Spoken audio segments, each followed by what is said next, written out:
Good evening, everyone, and welcome to the English Lessons for All debate. Tonight, we will discuss an important topic. Parents should not hit children. On my left, we have the affirmative team, who will argue in favor of this motion. On my right, we have the negative team, who will argue against it. Here is how our debate will proceed. First, each team will give an opening statement.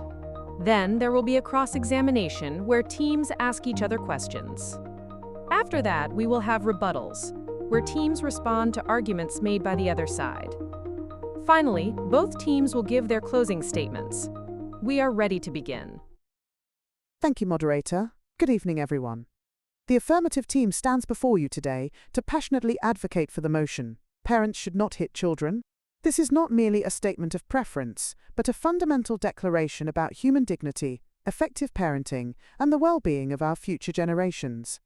We believe unequivocally that the practice of hitting children, often euphemistically called smacking or spanking, is an outdated, ineffective, and ultimately harmful method of discipline that has no place in modern society.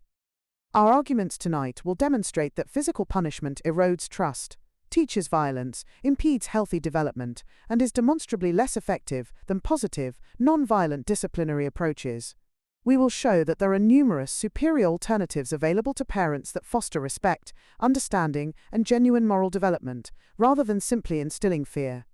It is time we recognize that children, like all individuals, deserve to be raised in environments free from physical harm, where their safety and emotional well-being are paramount. We urge you to consider the evidence we will present, and agree that the time has come to put an end to this harmful practice. Thank you, Moderator. Good evening, everyone. The negative team stands before you today to argue against the motion, "Parents should not hit children." We understand the emotive nature of this discussion, and let us be clear. We are not here to advocate for abuse or indiscriminate violence. Our position, however, is that the complete and unequivocal prohibition of all forms of physical discipline disarms parents of a vital and, at times, necessary tool in the complex journey of raising responsible, well-adjusted human beings. The affirmative team asserts that physical punishment is outdated, ineffective, and ultimately harmful. We contend that this is a dangerously simplistic and often inaccurate portrayal. For countless generations, appropriate, measured physical correction, distinct from abuse, has served as a legitimate last resort for parents to ensure a child's immediate safety, to instill understanding of serious boundaries, and to teach crucial lessons about consequences that verbal explanations simply cannot convey for every child or in every urgent situation. It is not about instilling fear for fear's sake, but about communicating gravity and absolute limits when other methods have demonstrably failed. To deny parents this option is to ignore the realities of child rearing, the diversity of children's temperaments, and the absolute necessity for immediate intervention in situations where a child's well-being or the safety of others is at stake. We will demonstrate that when applied responsibly, sparingly, and with clear intent, physical discipline can indeed be an effective component of a holistic disciplinary strategy, fostering respect for authority and preventing children from engaging in truly dangerous or disruptive behaviors. We are not advocating for violence. We are advocating for parental autonomy, parental responsibility, and the full range of necessary tools to guide children safely and effectively into adulthood. We urge you to consider the practical implications of removing this essential disciplinary option entirely. The negative team attempts to frame physical discipline as a vital and necessary tool and a last resort for parents, implying that without it, parents are disarmed and incapable. We firmly reject this notion. To suggest that the only way to ensure a child's immediate safety, or to convey serious boundaries, is through physical pain, profoundly underestimates the intelligence and resourcefulness of parents, and indeed, the capacity of children to learn without violence. Physically removing a child from a dangerous situation is an immediate intervention. Hitting them after the fact is punishment, not safety. The idea that verbal explanations simply cannot convey crucial lessons is an admission of failure in communication, not a justification for resorting to physical force. Fear may achieve immediate compliance, but it does not foster genuine understanding, self-control, or moral reasoning. Respect for authority built upon the threat of pain is not true respect. It is submission, born of fear, and it teaches children that might makes right. Furthermore, the notion of appropriate, measured physical correction is a dangerous tightrope walk. Studies consistently show that even mild physical punishment is associated with increased aggression, anxiety, depression, and poorer academic outcomes in children. There is no such thing as responsible hitting when we consider the long-term emotional and psychological impact. We are not denying the realities of child rearing. We are advocating for a higher standard of parenting, one that recognizes the innate dignity of every child and employs methods that are demonstrably more effective, humane, and conducive to healthy development. The affirmative team attempts to dismiss our argument for physical discipline as a vital tool by asserting that it profoundly underestimates parents and children. This is a dangerous oversimplification. We are not suggesting that parents are incapable, nor are we claiming children cannot learn without violence. What we are asserting is that in the complex, often unpredictable reality of raising children, there are moments when immediate, unequivocal intervention is paramount. Moments where a child's safety or the safety of others cannot wait for a lengthy verbal negotiation or a gentle redirection. The affirmative states, physically removing a child from a dangerous situation is an immediate intervention. Hitting them after the fact is punishment, not safety. This is a false dichotomy. Often, the swift, firm physical correction is part of the immediate intervention, especially when a child is resisting removal or immediately repeating a dangerous action. It imprints the severity of the boundary in a way that words alone, particularly for a very young or highly defiant child, simply cannot achieve in the heat of the moment. We are not advocating for communication failure. We are acknowledging the realities of developmental stages and individual temperaments. Some children respond differently, and denying parents the option of a last resort, measured correction, is to tie their hands. Furthermore, the affirmative's blanket assertion that studies consistently show even mild physical punishment is associated with increased aggression, anxiety, depression, fails to distinguish between abusive behavior and carefully applied, corrective discipline within a loving home. These studies often conflate correlation with causation and rarely isolate the context of a healthy, supportive family structure, where physical correction is a rare, measured component rather than a pattern of abuse. Respect built on understanding consequences, even physical ones, is not mere submission born of fear.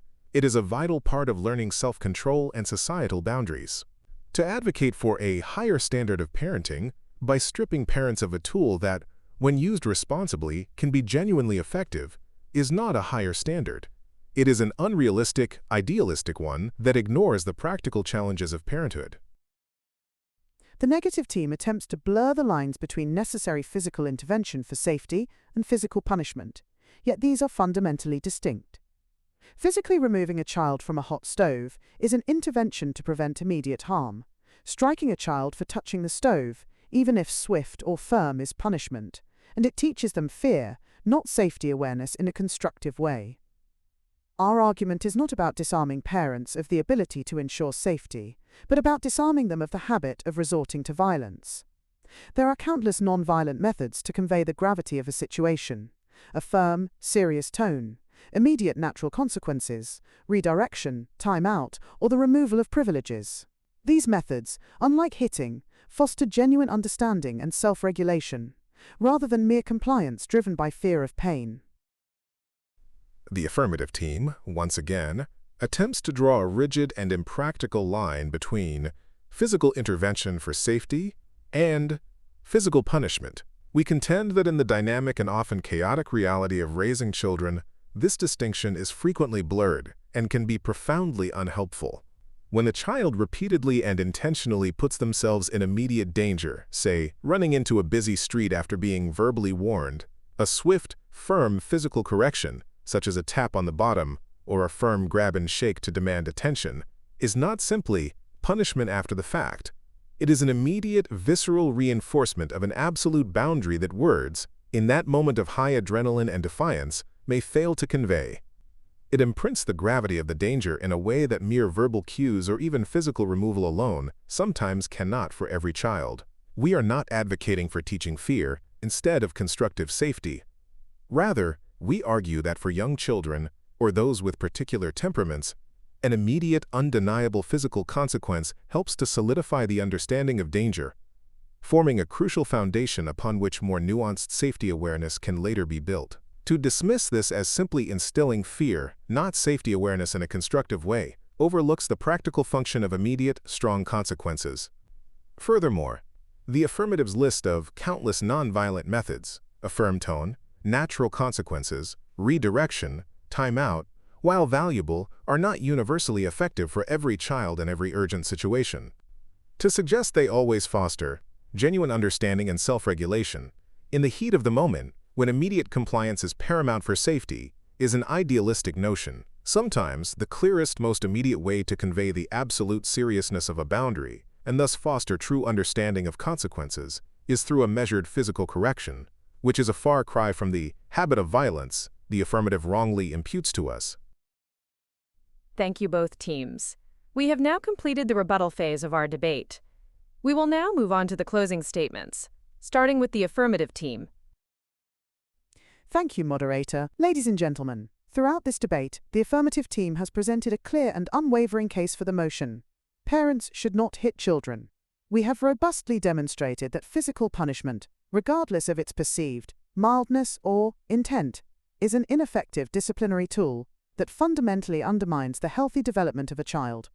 We have shown how it instills fear rather than true understanding, teaching children that violence is an acceptable response to conflict, and eroding the vital trust between parent and child. We firmly rejected the notion that physical correction is a necessary or last resort tool, highlighting the abundance of positive, respectful, and genuinely effective nonviolent alternatives that promote self-control, empathy, and strong moral reasoning. We have clearly distinguished between necessary physical intervention for immediate safety and the act of hitting as punishment, emphasizing that the former is about protection, while the latter is about inflicting pain and asserting control. Our argument is not to disarm parents, but to empower them with better, more humane, and ultimately more successful strategies. It is time we evolve beyond practices rooted in fear and embrace a parenting paradigm that prioritizes dignity, respect, and the emotional well-being of every child. We urge you to vote in favor of creating a safer, more nurturing world for our children, free from the shadow of physical discipline. Thank you. Thank you, Moderator. Ladies and gentlemen, the negative team stands firmly against the motion that parents should not hit children. Throughout this debate, we have argued that to completely prohibit all forms of measured, appropriate physical correction is to disarm parents of a vital and at times necessary tool in the complex and challenging journey of raising responsible individuals. We have demonstrated that in urgent situations, especially concerning immediate safety or the establishment of serious boundaries, a swift, firm physical correction can be an indispensable last resort, imprinting the gravity of a situation in a way that words alone cannot always achieve for every child. We vehemently reject the simplistic portrayal of all physical discipline as inherently abusive or harmful, distinguishing it clearly from the damaging effects of actual abuse. Our position acknowledges the diverse temperaments of children and the real-world pressures faced by parents, where an idealistic one-size-fits-all approach to discipline is impractical and potentially dangerous. We have emphasized that when used responsibly, sparingly, and within a loving, supportive home, physical correction contributes to a child's understanding of consequences and respect for authority. We are advocating not for violence, but for parental autonomy, parental responsibility, and the full spectrum of effective, context-appropriate tools that parents need to guide their children safely and effectively into adulthood. Do not tie the hands of parents by removing an option that, for many, is a necessary component of responsible child rearing. Thank you. Thank you to both the affirmative and negative teams for their insightful arguments and passionate closing statements. This concludes our debate on the motion, Parents Should Not Hit Children. We appreciate everyone who tuned in to the English Lessons for All debate. Good night.